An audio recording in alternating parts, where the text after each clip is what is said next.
if I can. Sorry.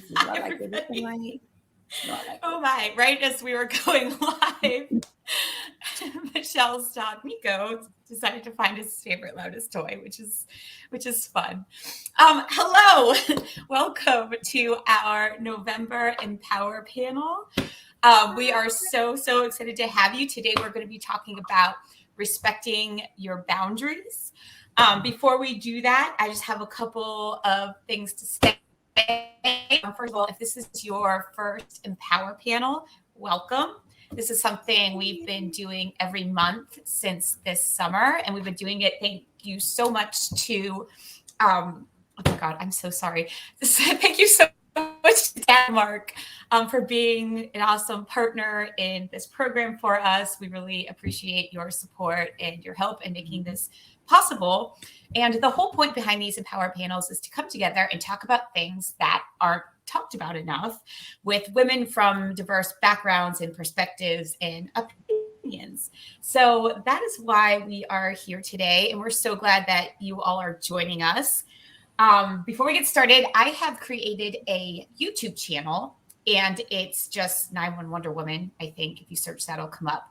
And I've put all of our past Empower panels on that YouTube channel. So, love it. Yes. So it's so easy now for you to go and watch all of them, and they'll be right there for you always. So I'll get this one up there as soon as I can when we are done. Number two, today is Giving Tuesday, and we have a little going on Facebook. I'm not going to put the link in here because I can't multitask. But if you go to Facebook, our public page or the Facebook group, you can see it there. There's tons and tons of amazing charities out there that are doing Giving Tuesday. So it's just important that you give what you can to charities that are important to you. So happy Giving Tuesday. Okay, so welcome. So this session on boundaries is something that I've been wanting to do for a long time, but I've always felt like, well, I'm no good at this, so who am I to host a panel about it? Well, it turns out that I'm not alone. A lot of people have trouble with boundaries in their life. And for me, it comes down to the way that people treat me. So how do you view the way people treat you? Is it people treat you however they want to? That's probably me. Do people treat you how you let them treat you? Or do people treat you according to your boundaries? And I think that's the goal for boundaries for a lot of people. But it's hard to properly identify them, first of all, set them, communicate them. I think that's the hardest thing for me. And then hold those boundaries. And it's our responsibility to do so. It's our responsibility to let people know what our boundaries are in a way that's respectful and open, right? Right. So I'm going to go around the room here and have all of our incredible panelists introduce themselves. And also, would you give us a definition of what boundaries mean to you in your life when you introduce yourself? So we're going to start with Madame President, Rosa Ramos. Go ahead. Yay. Hi, everybody. So I'm Rosa, and it's been a while since I've been on a panel or even done anything 911 Wonder Woman because I've set boundaries for myself. And a lot of that came from just my own mental health and really practicing what I preach, which is something that's been being a self-advocate. And one of those things was being able to set boundaries for myself, even though it stings. For me, it's been very helpful, and it's been able to re-energize myself. I've been able to re-energize myself, and that's why I'm here today to kind of share my story and give you guys some tips and tools on how to do that. And then Dr. Michelle Lilly will correct me if it's psychologically an incorrect tip, because there are times where, I don't know if it's good or bad, but you know what? It works for me. Not sure it'll work for you, but it's something that's worked for me. Yes. Thank you. Thanks, Sarah, for inviting me. I'm very happy and excited to be here. Yay! Thank you. Thank you for being on. And that's a great tip. That's a great point. The reason we have women from diverse opinions and backgrounds is because not everything works for everybody. So we just share what works for us, and maybe it helps you. Take it or leave it. Whatever you need.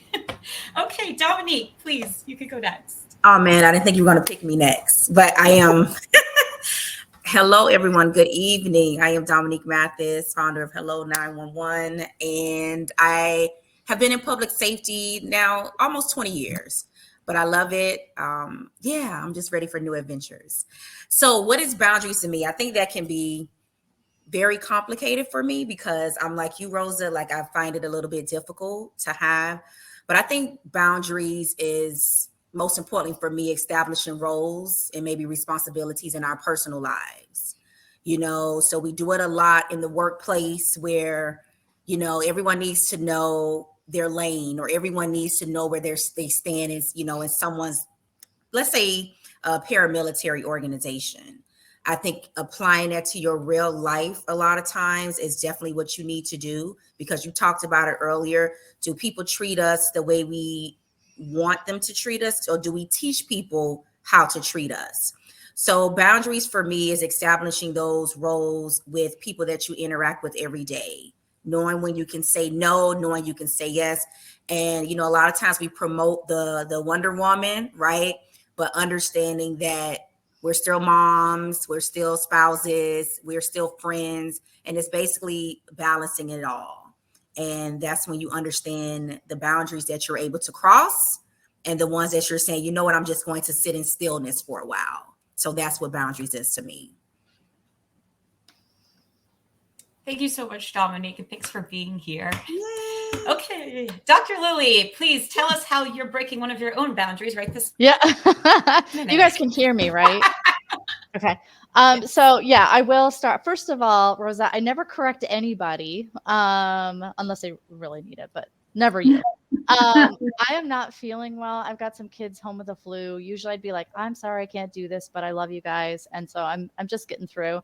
And I have a dog that is an asshole and is going to be like running around in the background and making noise because I can't plunk him with the children. So we're just gonna roll with it. So I'm Michelle Lilly. I don't know what I do. I'm a professor at Northern Illinois University. I'm a researcher and scholar and a trainer and a consultant. I'm a licensed clinical psychologist. I do evidence-based treatments for depression, anxiety, substance abuse, PTSD among first responders and their families. So I do a little bit of everything. Boundaries to me is such a complicated and interesting issue because I have historically, like many of us, not had great boundaries. As women, we are socialized to be the people who are always preserving and managing relationships. And to me, boundaries is really a relational issue. And so it is very hard, I think, especially for women to draw boundaries while also not feeling like we're constantly then having to repair relationships for some sort of perceived slight. So I think this is particularly hard. I think of boundaries in terms of time. I think that's how a lot of us think about it. Like, this is my time boundary, right? So like when Rosa was saying, I declined being on a panel because I didn't have the time. I think that's one boundary. But what I've been really pushing myself and others to think about over the years is not just about time, but other boundaries, like emotional boundaries, right? What sort of boundaries do people sometimes try to break for us that are not about our time, but about our mental and physical resources? And so I think of boundaries as being what you can, and I actually was writing this down as that. So hopefully Dominique, I was happy Dominique got called first because then I wrote a note. It's what you can and can't do based on time, energy, and resources, and then communicating around it. I think boundaries is so much about communication. And then it's also about asking for grace.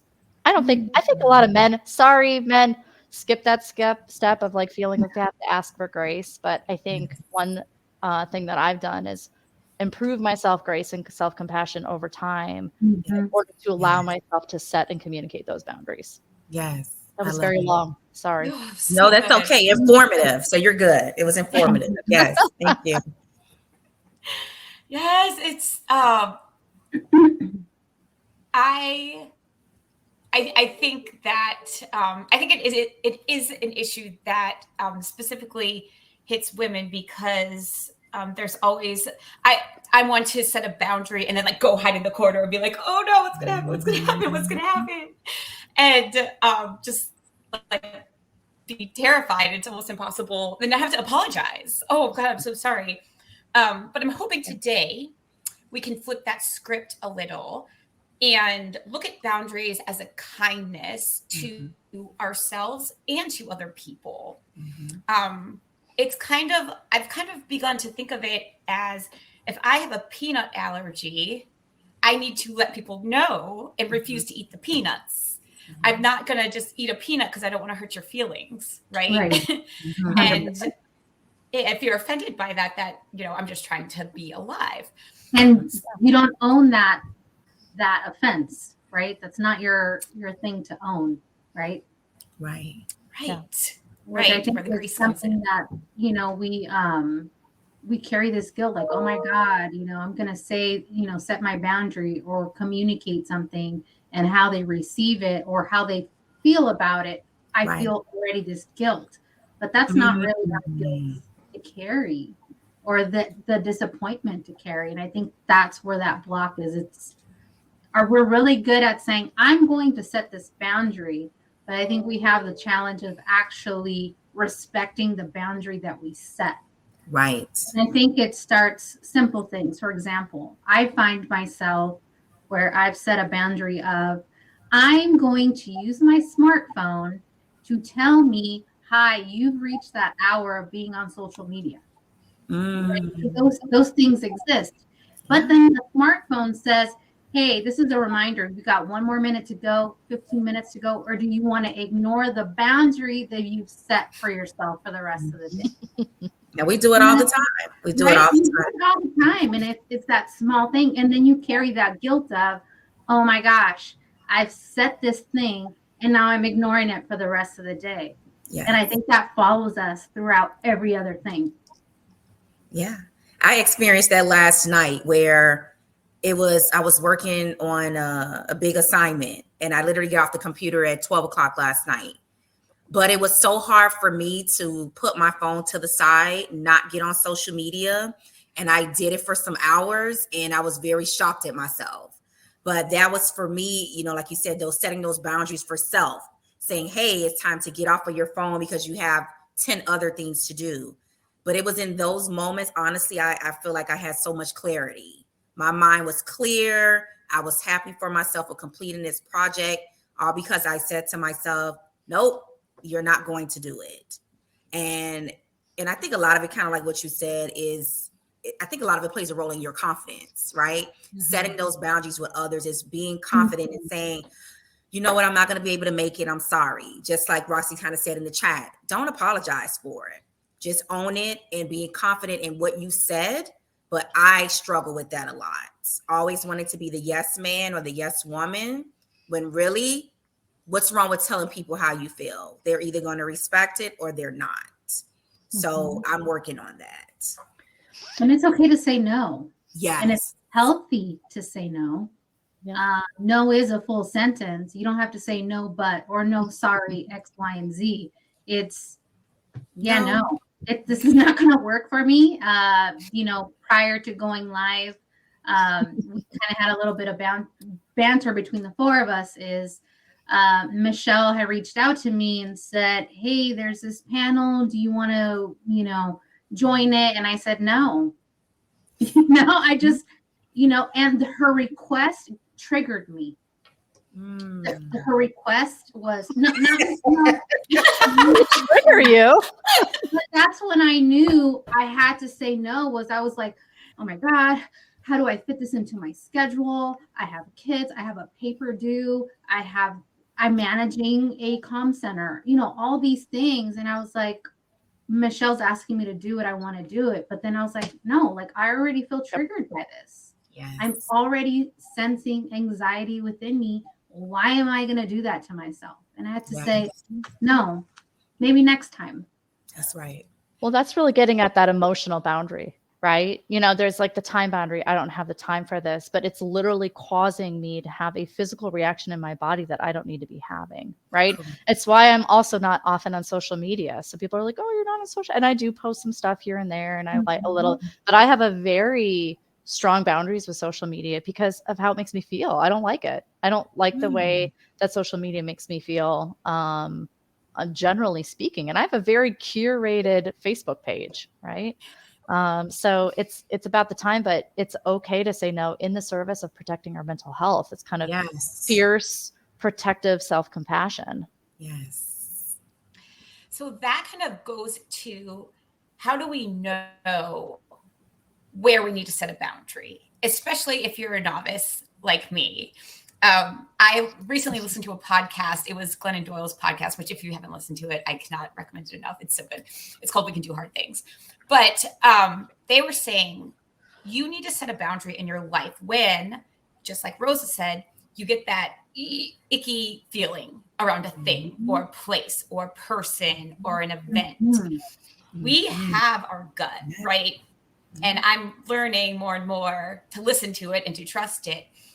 But it'll tell you if you're listening, and if you are taking a moment, like Dominique said, and sitting with it, you'll know.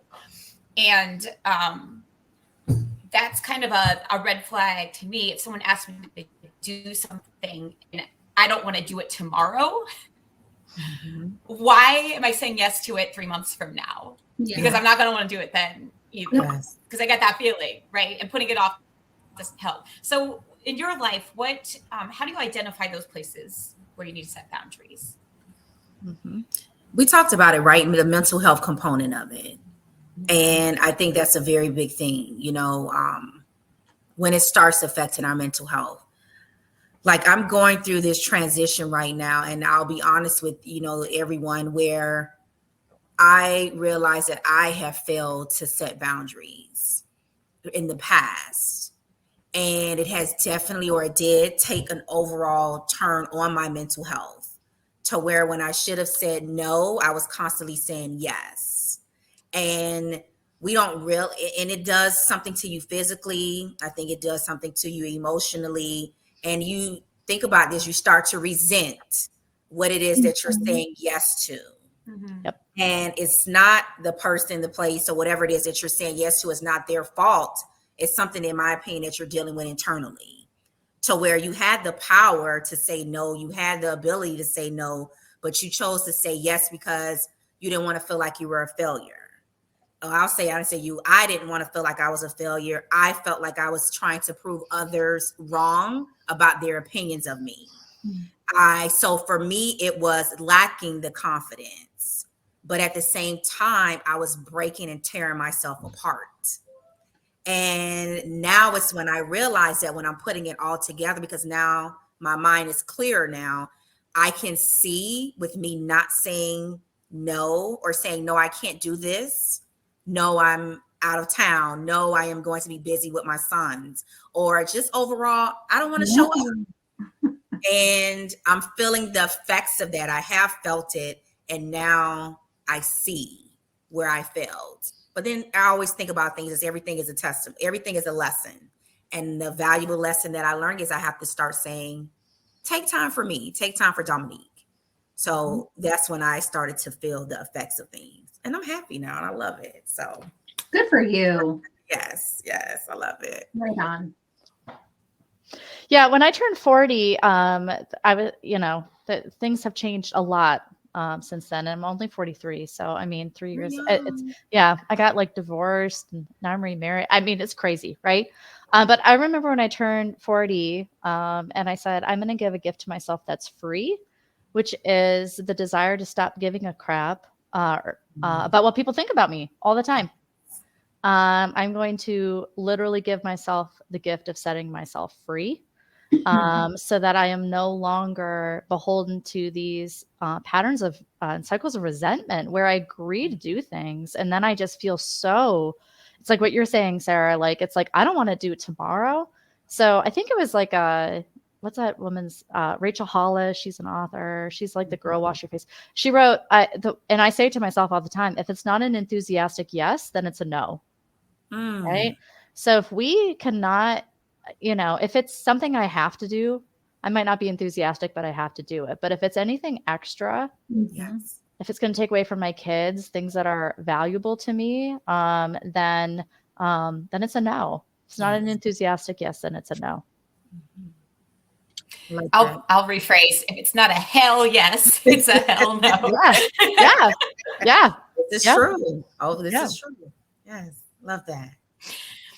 And I'll add, setting a boundary doesn't mean there's some bad behavior that's happened. I think we get that in our head when we talk about boundaries too. It's you're not setting a boundary because somebody's done something that's wronged you. Like Michelle didn't wrong Rosa by asking her to be on that panel. Right. It was just something that Rosa had to do. So I think if we can look at it that way too, and let go of, well, what's that other person going to think if I say no? That's very helpful.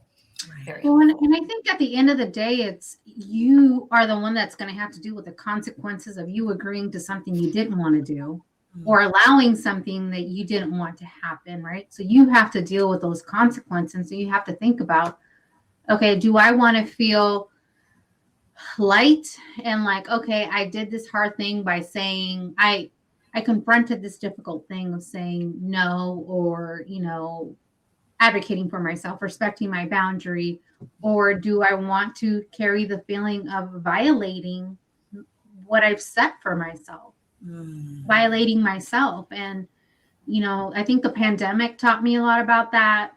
Yeah. I think, like Michelle said, turning 40, like this just wave of just these life changing events, right? That really forced me to say, let's put a pause on this. It's not just agreeing to do things or declining things.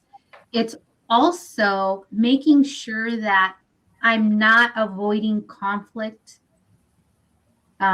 because avoiding conflict is conflict. So when, for example, I know a lot of our folks here are 911 folks, and you're in a comm center and it's, oh, I don't want to have this hard conversation with this employee or with my peer. It's like, well, because I want to avoid conflict. That's conflict, right? And sometimes you do have to be the one to say, you know what happened yesterday, how you spoke to me, I didn't appreciate that. And that's setting that boundary too. And those are things that you have to do, as just coworkers, just being in a community. And that's something that I'm very big at confrontation, unfortunately, sometimes. And I've had to teach myself that even though I am advocating for myself, I have to work on my messaging. And I think it comes from a place for me saying I'm setting this boundary. But I think it's still important. It's important to still advocate for ourselves in those situations. And that's respecting ourselves and saying that wasn't okay, or saying I'm sorry. And that's not going to happen again because I know that I violated your boundary. And so therefore I won't do it again. So I think it's a little bit of everything. We can see it from different lenses. Mm-hmm. So let's talk a little bit about how to set a boundary, because there is an effective way to do it and a less effective way to do it. And talking about, going after that conflict. So I'll give an example. A boundary is something you set for yourself, not for somebody else. So if you don't want to talk on the phone about work after 6 o'clock, instead of me saying to Rosa, you won't call me after 6 o'clock, the boundary is I will not answer your phone call after 6 o'clock. So how have you worked through that? Do you have any tips? I'll start with you, Michelle. Do you have any tips for us on doing this in a healthy way with a healthy outlook? Yeah. Well, I think it's, first of all, again, just it was in the chat and Rosa said it. No is a complete sentence, right? I mean, when all else fails, the word no is adequate, right? And so just saying, no, that is not something that I can do right now, should be adequate. But, you know, I think it's, again, for women, we tend to kind of wrap up these boundaries in this like apologetic, you know, sandwich of like, oh, well, I have my kids, but maybe I could do it next time, but not right now, you know, and it's like, oh, here's my apology. Boundary setting. And so I think not saying, well, I can't do it now, because that's also something I've been guilty of. Oh, I can't do it now. I'll do it later. Or I'll do it later. Or maybe, you know, this time, just saying it is not something that I'm able to do. Right. And I, you know, again, I think for me, we as human beings, we connect around suffering. Right. Yes. We don't connect around the good times, unfortunately. We connect around the hardest parts. So what I find very useful, and this is my style, again, there's no right or wrong, is when I say to people, I have not had enough time with my kids this week.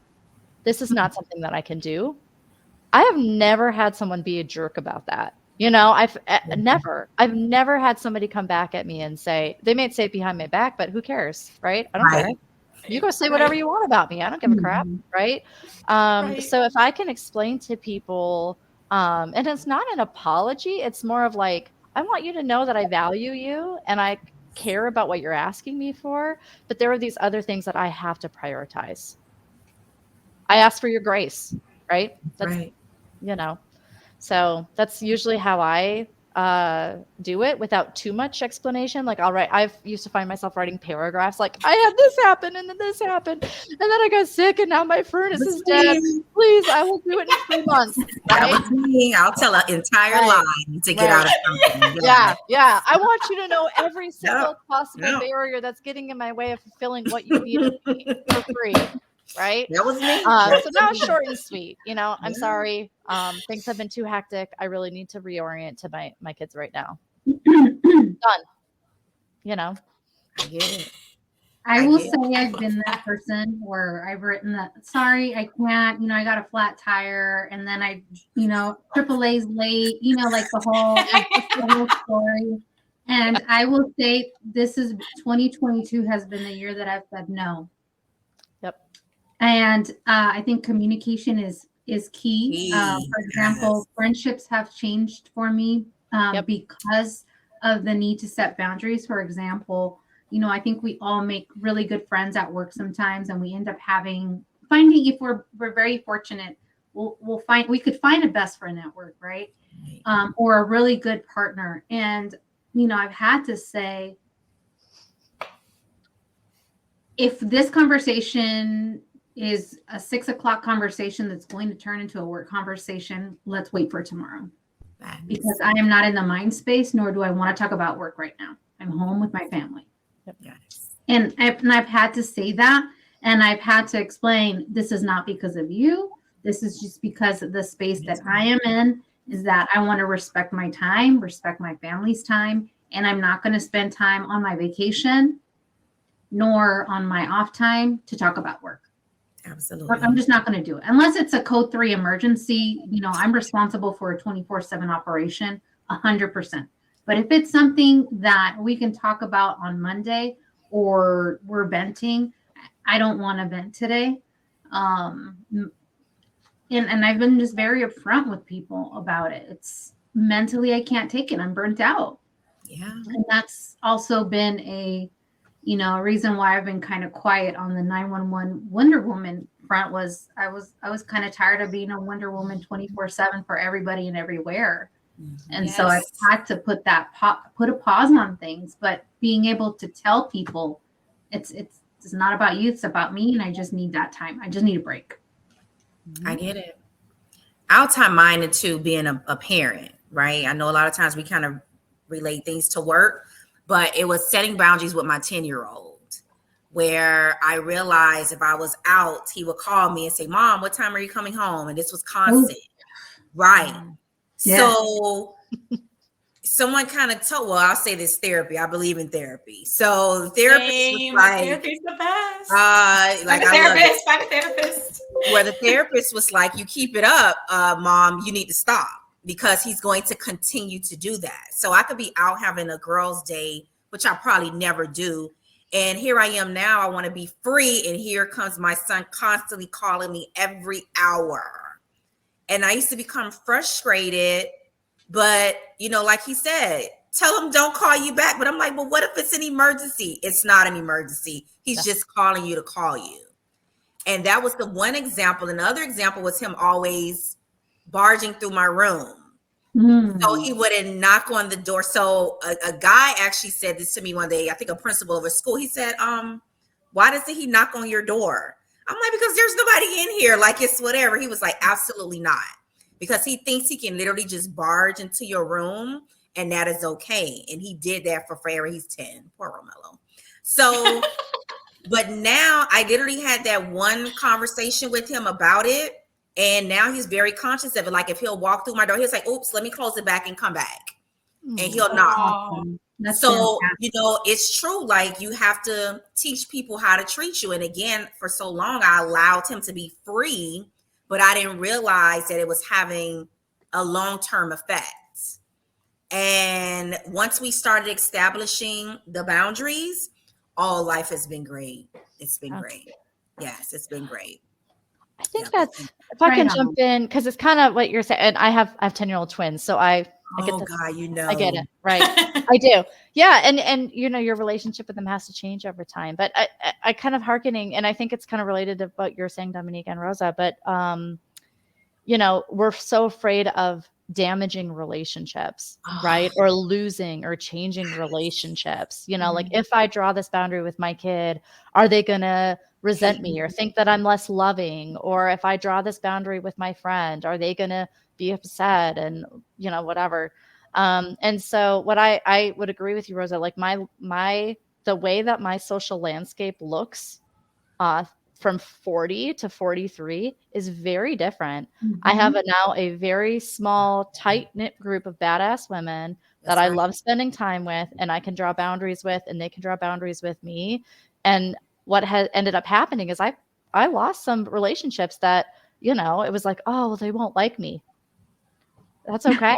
Right? If they don't like me because I'm not going to spend an hour and a half talking to them on the phone about something that they're venting again, and I'm saying venting's not helpful, then it's not a relationship that I have the time or energy or emotional capacity to preserve. And that's okay. Right? It's just, it's okay. It's okay to let go of those things. And sometimes you have to. Yes. Yeah. It's necessary. There's a book out, The Art of Not Giving the F. Have you ladies ever heard of that one? Oh yeah. Like I need to know. That's the masterpiece. That's where I think I'm about 50% that way. But it's definitely, and like you said, it takes a big community for you, a group of women or a circle that they respect, they understand. And like you said, along the way, we lose people in this process because we're so used to being the yes person. So now it's like, what do you mean, Dom? You can't do it or you can't come. But it's needed. Mental health, it's needed related to that. So I love that. I think I got to start telling people no. I'll let you guys know how that works out. I shared a picture on my Instagram account today, and it's a woman wearing a t-shirt, and it said, she believed she could, but she was tired, so she said no. I like that one. And it's just, I think it's just a matter when people, there's like, okay, so we talk about it, but it's like, how do you do it? And I think you just have to commit to it.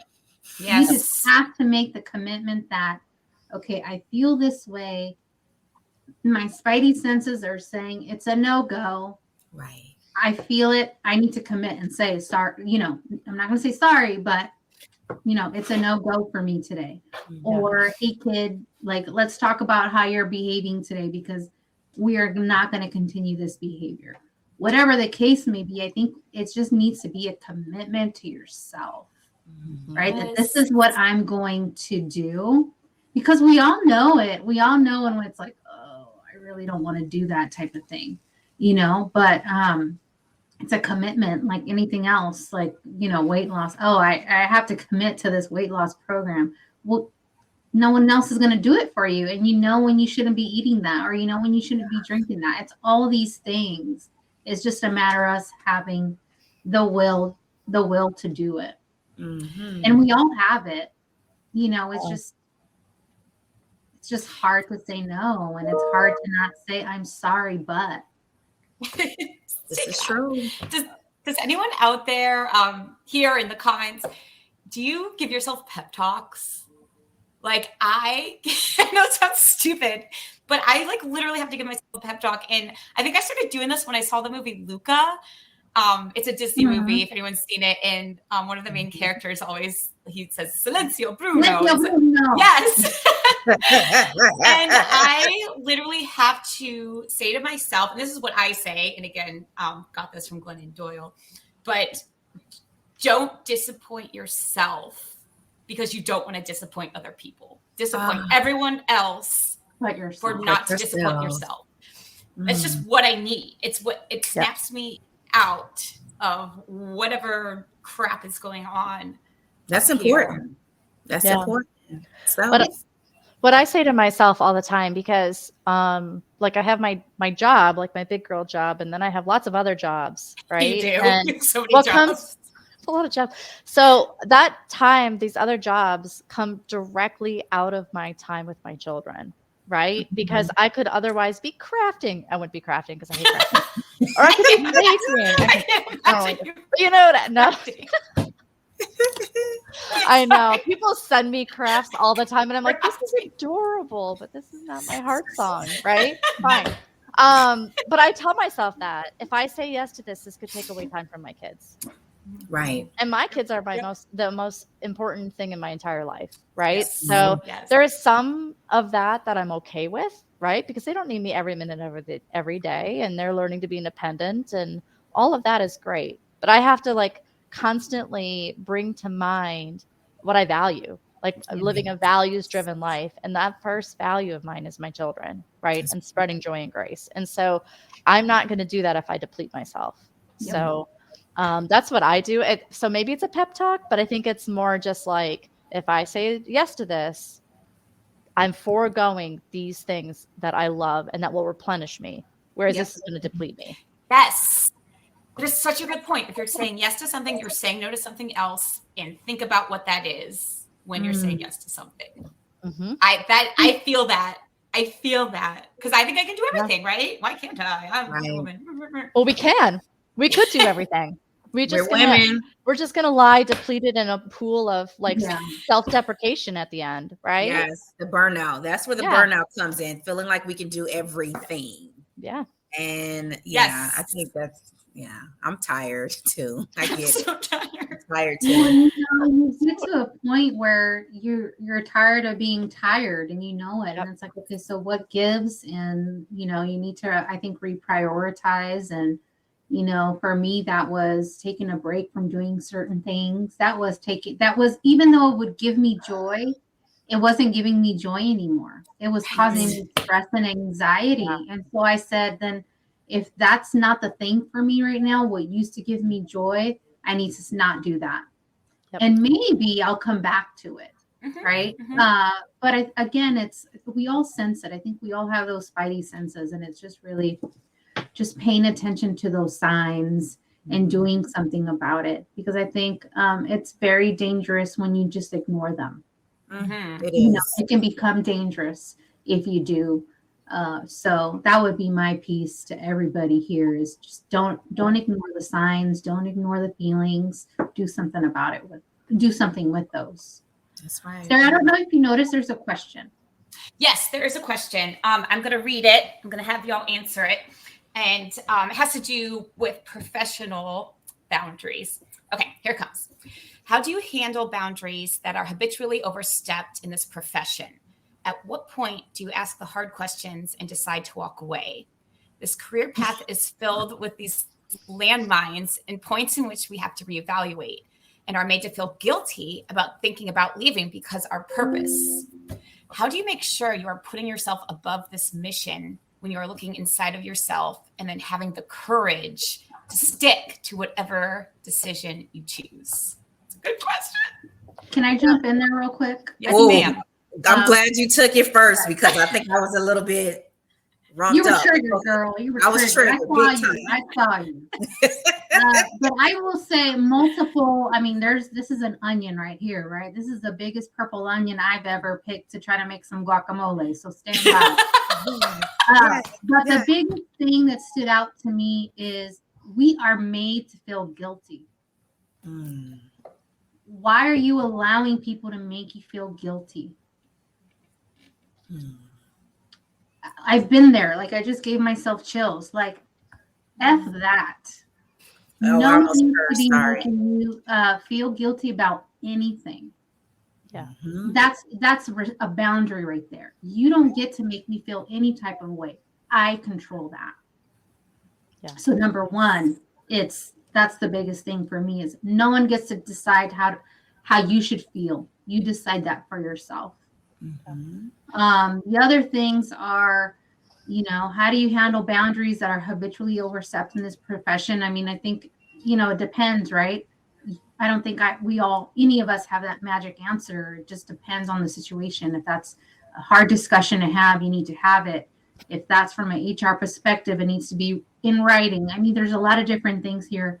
But I think that if you're feeling as though you're having to make that decision because of all these different things, I think you need to step back and reevaluate. Maybe it isn't maybe it's not your purpose, and it doesn't have to be.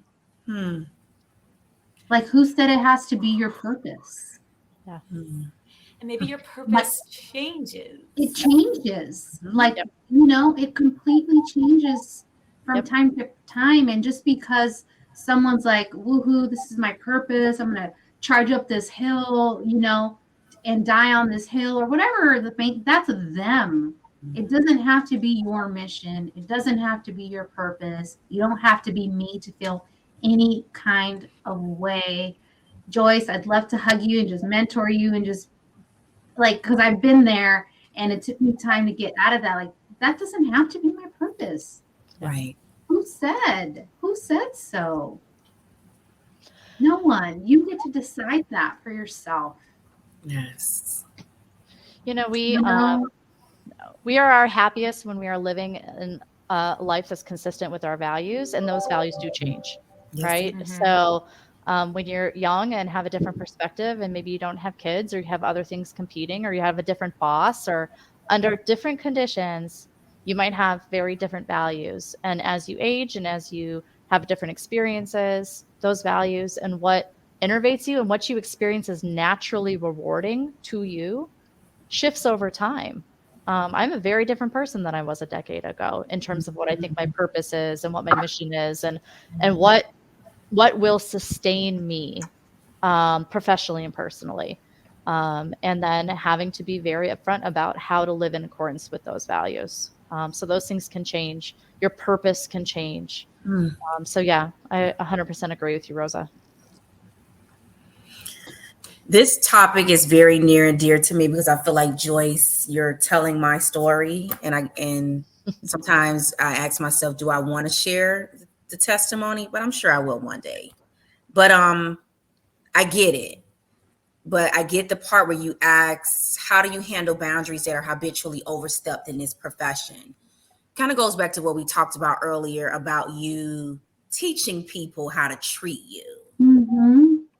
And as long as you allow them to, and I'm just going to call it what it is, disrespect, or, it's the disrespect, it's going to continue to happen. It's having those uncomfortable conversations, because it goes back to communication, letting people know that they are crossing a line with you that you may not feel comfortable with.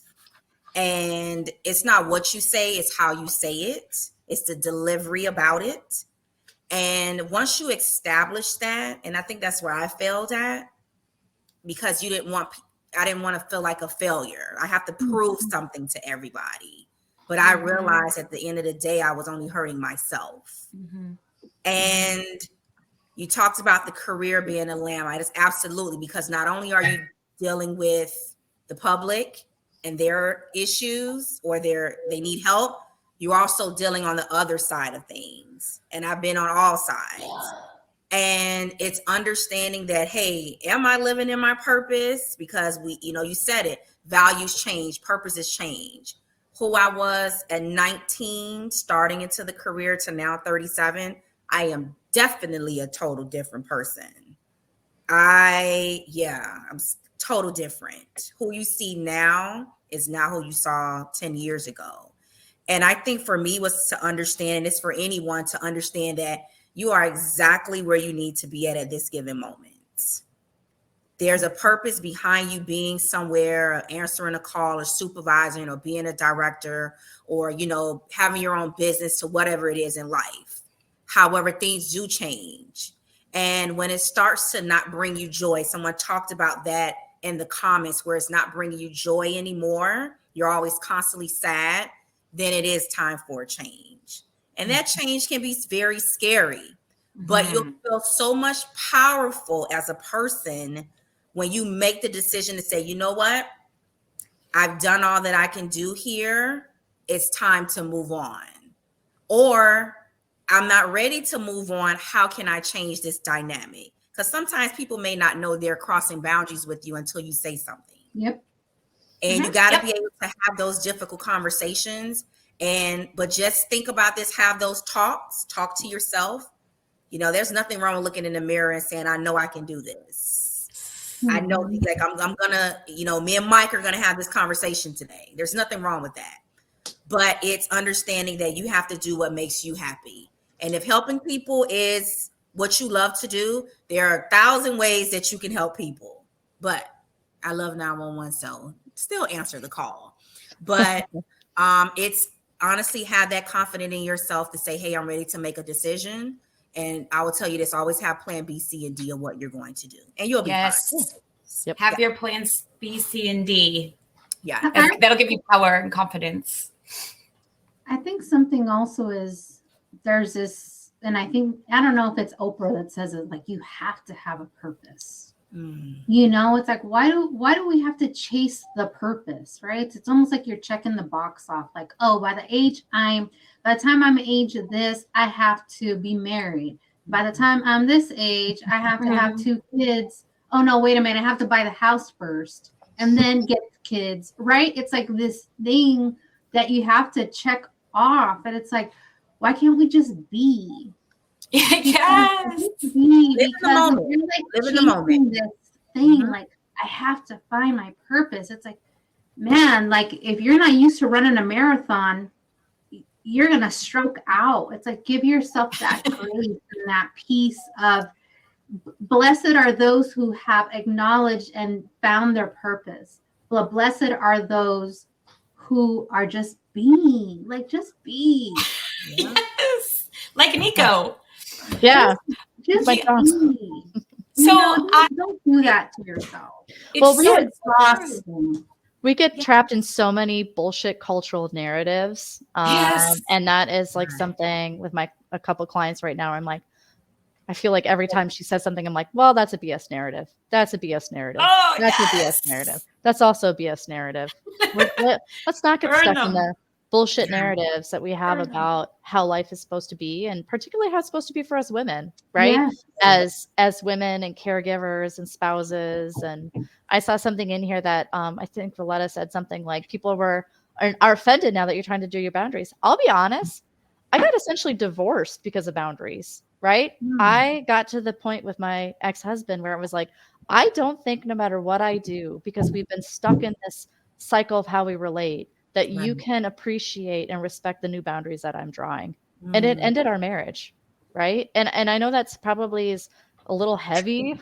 Some of us need to hear it. We need to hear it. But talk about kind of in some ways, a huge loss, because I refused to live my life not respecting the boundaries that I needed to have for myself for the second half of my life. And that's what happened. That's what happened in my marriage. And that was bullshit. That was really hard. It was really, really hard. Right. But I'm now in a marriage. I just got married a month ago with somebody who literally, as I write this, is like sending me texts about how much he loves me and how proud every minute of every day. That's right.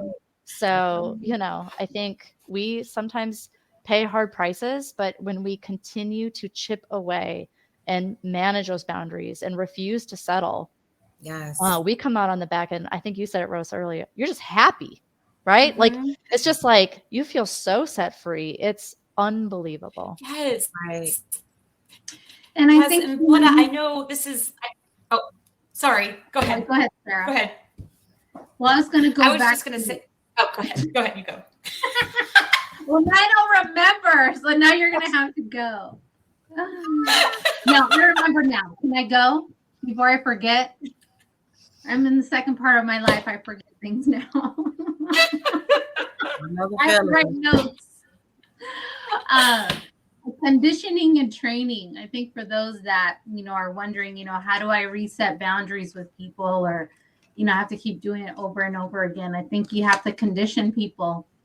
I used to allow people to just call me to vent and just be heavy, and I just had to say, sorry, no. Or the other one is, I got this text not too long ago, was I took family sick leave for a day, and someone texted me and said, hey, I saw you took family sick leave. I hope everything's okay. When you have time, can you call me? No. And this is someone at work. And I was like, yeah. And then after all of that, those feelings, and I was like, what kind of home training did you get? I mean, like all these things, I'm thinking, right? I thought, I get it. They don't know. They don't know that that's my boundary, and that probably that's everybody else's,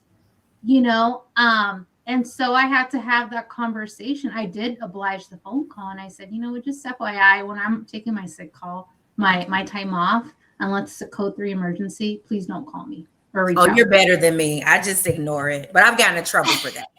I literally just ignore it. Here's the thing is, for me, it's that, I'm straddling that boundary. Yes. Because if this person of mine is reaching out to me, I want to hear them. Mm-hmm. Right? Because there's a reason why that person reached out to me. Mm-hmm. And it was something that was important, but it was a reminder to that person, this is my boundary. Unless it's something super important, more than happy to take that call. If it's important to you, it's important to me. But no, I draw the line. Same thing with conditioning of my boss. You guys, you got to condition sometimes your boss, depending on the level, is when I'm off, don't call me. I think that's a major one. That should have been the I like that. That's a topic for a parent. I am off. Don't call me. But on the flip side is don't dip into email and reply to emails that he or she's going to be copied on. Because it's like, wait a minute, you're saying you're not working on your time off. So you're giving mixed messages. You're giving mixed signals. So when you set that boundary, you have to respect your boundary. Don't cross it. Yes. Yes. You got to hold it. You got to hold it. Hold the line. Hold the line. Hold the line. Hold the line. Hold the line. We're with you. Love it. So there's 2 comments that were back to back here that I just want to address really quickly. And one's the same one we've been talking about, Valletta, about now people get offended as I try to set boundaries. 2 things. For me, as a person who never set boundaries in my entire life, when I started doing it, I was like, boom, boom, boom, boom, boom. I was just like punching people with my boundaries. So think about, I'm not saying what you're doing. I know nothing about your situation, but it could be that you kind of bounce back the other way. So again, think about the language that you're using, but also if they're getting offended, they're going to get offended, and that's on them. That's not you. You still need to set your boundaries. And Andrea, right after said, I've had to learn to limit people's access to me personally and professionally. You guys, this is the core of my existence right now with starting the nonprofit and trying to be everything to everyone, obviously. But yeah, there's boundaries that you have to set that limit people's access to you. Like, I'm not going to be answering every single Facebook message that I get exactly when I receive it, or, I mean, I'll try to get to them all, but that's something you have to do, because if you have 20 people just saying, hey, I have a quick question, each of those people don't know that you're overextended. Because it's just them asking you a quick question. But to you, it's like, oh my God, I have 50 emails. I don't know what to do. So setting those expectations are really, really important. Do people get offended that I answer them 3 days later? I don't know. Joyce, you tell me. Because sometimes I do that to you. But you seem to understand very well. Is there a boundary for answering emails? Is there a rule? Because I'm like you. Like some people, they'll respond to you in a week. Some others, in 5 minutes. And again, I think that's boundaries coming to expectations as well. Mm-hmm. We expect everyone to treat us with respect. We expect everyone to drop what they're doing and answer us. And I get it, what you're saying about the messages, like, hey, over and over again, 20 people have asked me a question, but I'm balancing everything. I'm balancing being a mom. I'm balancing being, head of my nonprofit. Like there's so much. And people are saying, oh, Sarah's mean. No, it's not that I'm being mean. I have to cut this off at 5 o'clock because I have to tend to my family. Oh. And that's important for us as women, especially in this field, to learn how to implement that, to voice that, because it's hard for some of us. I think what you're getting at too, Sarah, is something that I'm guilty of that I had to rethink is like funky math, right? Where I'm like, oh, I'll give somebody will ask me for an hour here and then an hour here. And then I'm like, oh, it's only an hour of my time. But then you forget that you have to prep to get into, except for this, we're just wheeling and dealing today. We're just chatting. But the number of times that I'm like, oh, it's just an hour. Of course I can give them an hour. And then the next thing you know, you have 20 hours worth of 1 hour commitments. Yep. You're pulled in a million directions. Nice. And so for me, like with my email, I set literally hour time limits, like on my email. So it's like, I will literally go into my calendar and schedule time to do email. And if I don't get to an email during that time, it has to wait until the next time I'm doing email. And how I arrange that in terms of priority, whatever, it's kind of funky and depends on my mood, maybe. I don't know. And depending on what people are asking me, but I'm very like those things that are time sucks, like email, message, even like text messages sometimes just feel overwhelming. I literally set a prescribed time. And if I don't get to it, it has to wait. I'm the same way. I started to do the same thing, setting timers on my calendar, check your email, call this person back, because if not, you'll literally be in front of a computer all day responding to people email. You're not getting anything done. So that's important. Yeah. And remember this, if you forget to respond to someone, and if it's that important, they're going to forward it to you again and say, hi, I'm there. Did you forget about me? So just remember that if it's that important, they'll reach back out. Yes. Especially when you're coming back from PTO.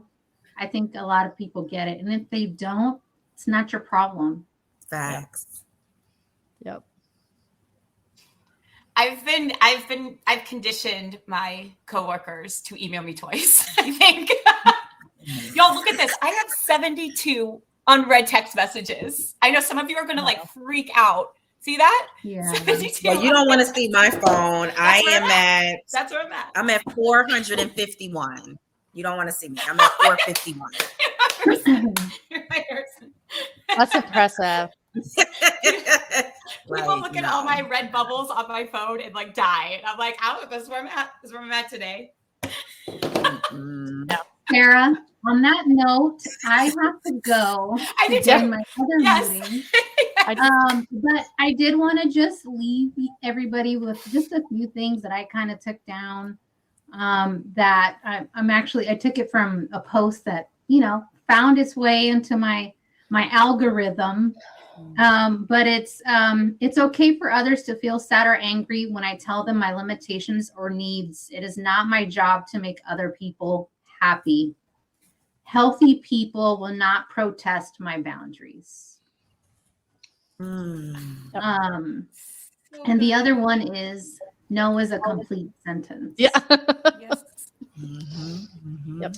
So on that note, I have to get going. But Sarah, if you need anything else, or if anybody in our attendees or panelists need anything from me, feel free to reach out. I'll see you guys on the other side very soon. Yay! Okay, thank you, Rosa, right. and thank you everybody else. We appreciate having you. We'll see you in December, and I have to go take my kid to Taekwondo. Okay. Enjoy. Bye, Bye, everybody. everyone. Check Talk us to out you on soon. YouTube. Okay. Yay! Bye.